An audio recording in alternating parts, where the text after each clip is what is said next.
Hello again and welcome to another Mordy and Glory Warhammer 40k video. In today's episode, I want to take you through step by step the 1000 point Mech Guard army that I used at the Adepticon team tournament. For those of you who haven't been to the Adepticon teams tournament, how it works is each team consists of 4 players. Each player brings a 1000 point army list, and each round 2 players from each team pair up on one table and 2 players from each team pair up and go onto the other table. So essentially each round consists of each team playing 2 2000 point games. What I love about this event is it means you don't just need to concentrate on your own list, but you need to think how it's going to work in the big picture and how you can support your teammates. And let me just say that Guard is perfect in this format. And so without further ado, let's mount up, roll out, and drive right into today's episode.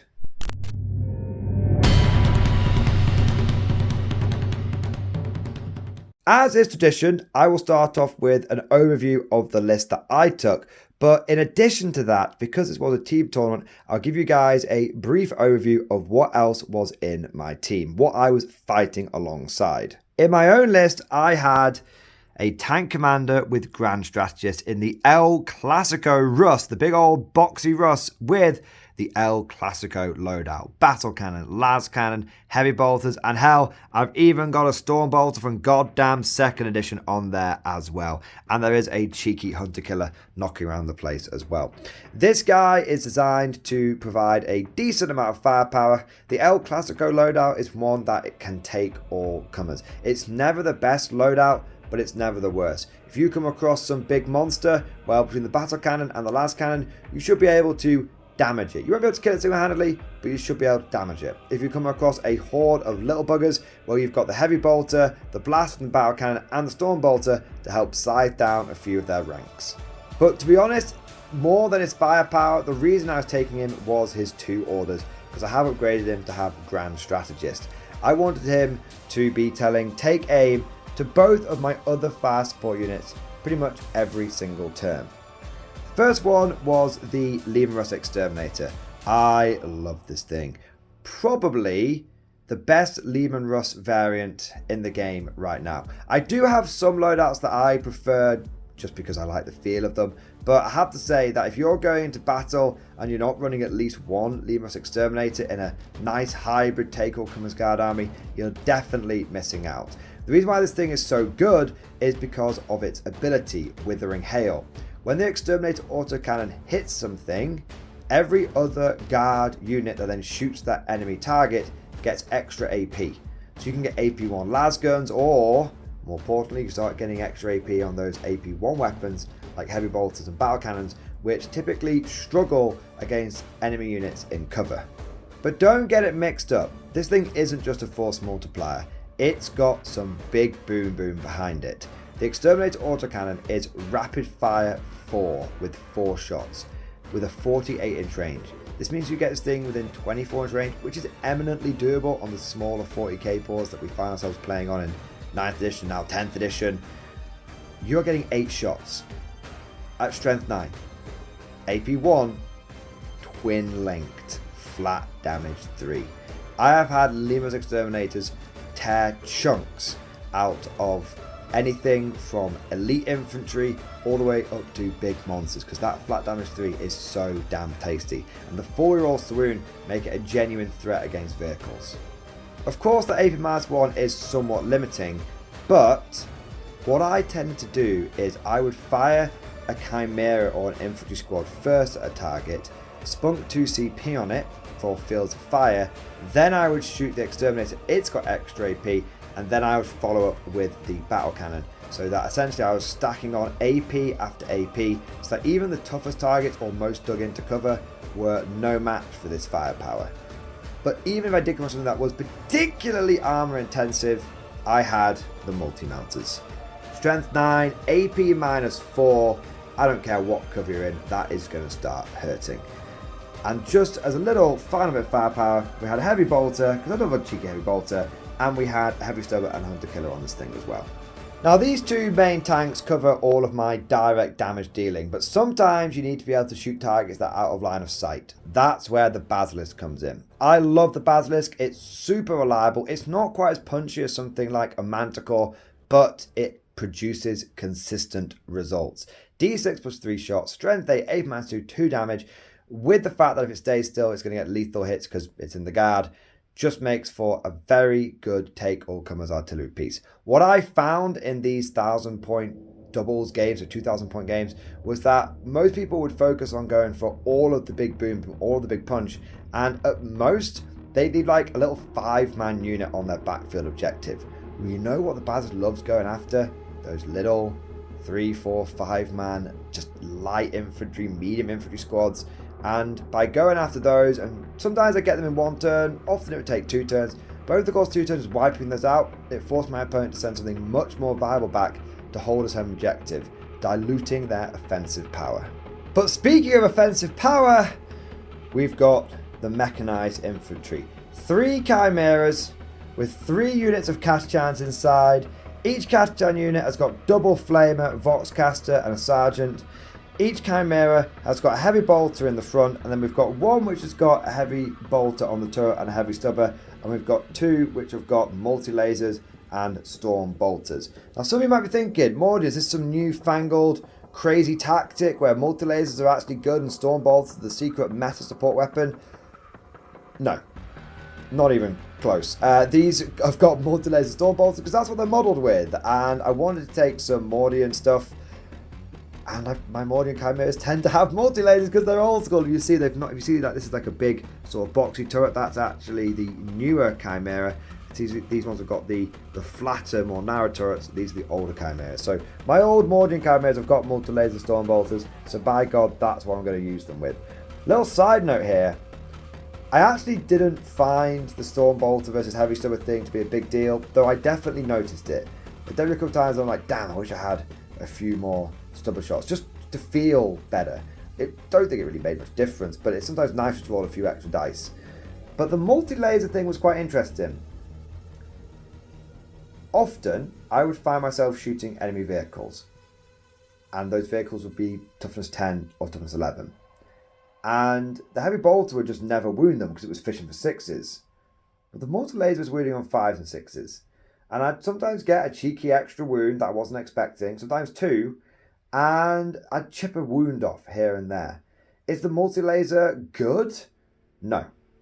But when I shot it into some vehicles over the course of the 5 competitive games, I probably got a couple of extra wounds that I wouldn't have had if everyone had had heavy bolters. Also, when I was shooting them into infantry like orcs, I was winning on 3s, which again allowed me to pick up an extra wound here and there against tough light infantry that I probably wouldn't have got if I'd been fishing for 4s with the heavy bolter. What I'm saying is, the heavy bolter is absolutely the better choice. Double heavy bolter is amazing, but if you've got your chimeras and multi-lasers, you're not going to feel like you've got one arm tied behind your back. You're just going to feel like it's a different weapon. Now the plan with these chimeras and these armoured fist squads is to provide a bit more armour saturation to the list. It essentially doubles the amount of vehicles that we've got for very cheap, but also it gives us some objective control. Like I said, a lot of people just went for the big stuff and completely sacked off their objectives. And I found that just with these 3 infantry squads, even in the 2,000 point games when when the armies were combined, I had more objective control than everyone else combined. That's including my own blooming teammate. So just having a cheeky bit of objective control inside some scouting metal boxes meant that often we were able to get lots of cool primary and secondary points. Final part of this list was a Cyclops demolition vehicle for some good secondary scoring, and a Sentinel to add a bit more armoured stuff to the list, and an extra Lascan Hunter Killer itself, a bit more anti-armour, and just as a force multiplier. Getting this army to have reroll 1s is quite tasty considering I've only got 2 orders from this guy. So being able to have everyone focus fire onto a target, and if they're already hitting on 4s, getting those reroll 1s is nice. Sentinel overall I found performed very admirably, punching above its weight with its weapons and supporting the rest of the army. Now tactically speaking, looking at this army in a vacuum and judging it on its own merits, I think this is a really effective 1,000 point guard army. It's a very good mech army. You've got direct firepower, indirect firepower, and you've got plenty of infantry and also metal boxes. There's a good amount of armor saturation. At 1,000 points, if you were not doing a doubles game, you were just doing 1,000 points with 1,000 points. This is 7 vehicles. Well, you could say 8 if you include the Cyclops, but I think that's taking the piss a little bit. So 7 vehicles, including the Sentinel. And don't dismiss the Sentinel. They are surprisingly durable at toughness 7 with 7 wounds with a 3-up save. 7 vehicles that your opponent has to chew through. And they're bringing a lot of firepower. A lot of firepower. So on its own, I think this is a really effective 1,000 point list. But I didn't build it to stand on its own feet. I built it to complement my teammates. The big thing around this army is it provides bulk. The other players that I were playing with, one of the person had Imperial Guard. In fact, I've got their list here. They actually brought Tau to Adepticon for the singles event, but when it came to the team event, I was like, I'll be damned if I have Tau on my team. Also, on a more serious note, the team theme was Imperium, and you get lots of points for having a team theme. Lots of soft score when it comes to the Adepticon Team Championship. So this was the other 1,000 point army. It was essentially just a variant of this list. It did all the same things. It's got a Sentinel, it's got 3 armored fist squads, it's got a bit of indirect fire, a bit of direct firepower. It's just the same list, but with a few twists and a few different flavoring changes.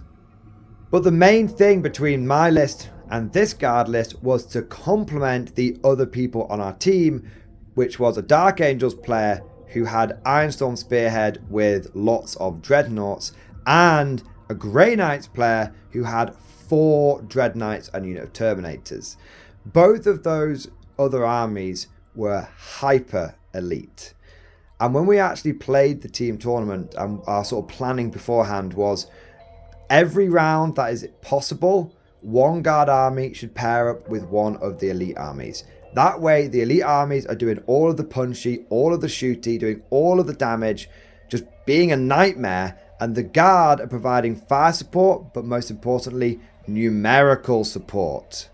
And that worked really, really effectively. There will be a separate after-action report going out covering how I did at the team tournament and how it felt to fight alongside the different armies.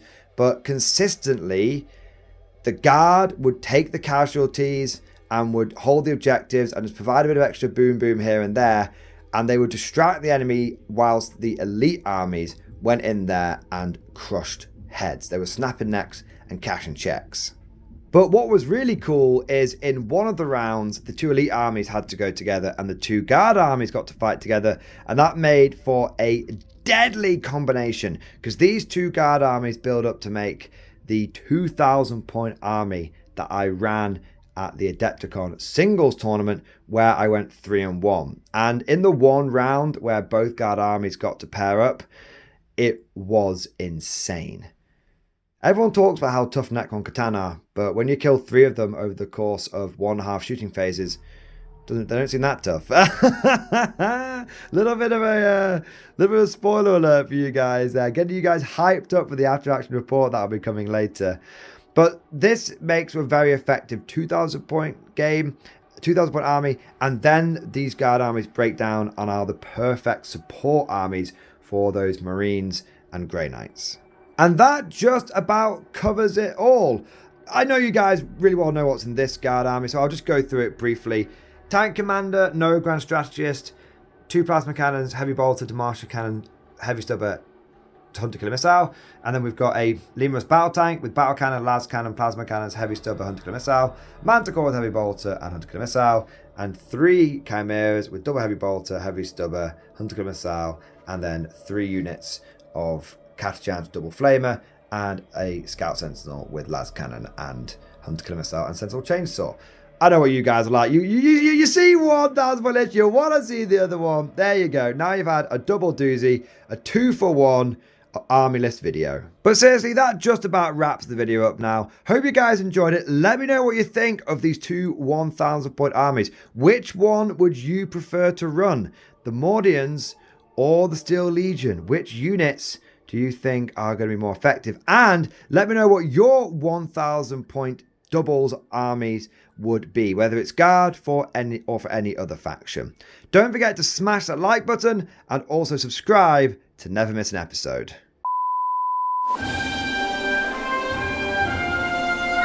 Would you like to know more? If so, then please consider becoming a channel member or patron. By supporting the channel, not only will you be doing your part, but you'll also be helping me create more content for your viewing pleasure and unlocking a whole host of perks. You get everything from a badge next to your name, custom emojis, but the big one is access to the Mordian Glory Discord server, an online community with almost 2,500 active members. It's always popping off in the MG Discord. We've got channels for army lists, hobbying, tactics, stories, and even a pretty spicy meme section as well. For all you greenhorns that wanted to see the Mordian Glory Hole, today is your lucky day.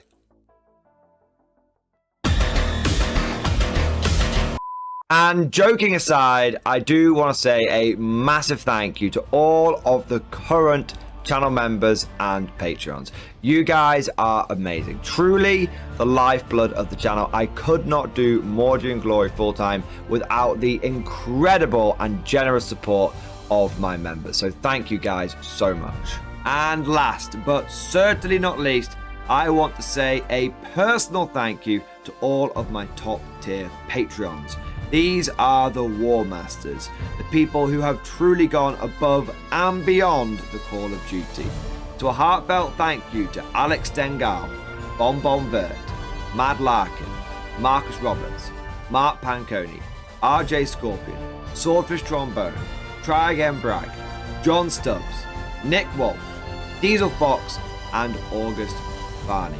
Seriously guys, thank you from the bottom of my heart. Your support is incredible and it makes a huge difference. Thank you so much. That's all for now. Hope you've all enjoyed today's video, and of course, as always, see you guys next time.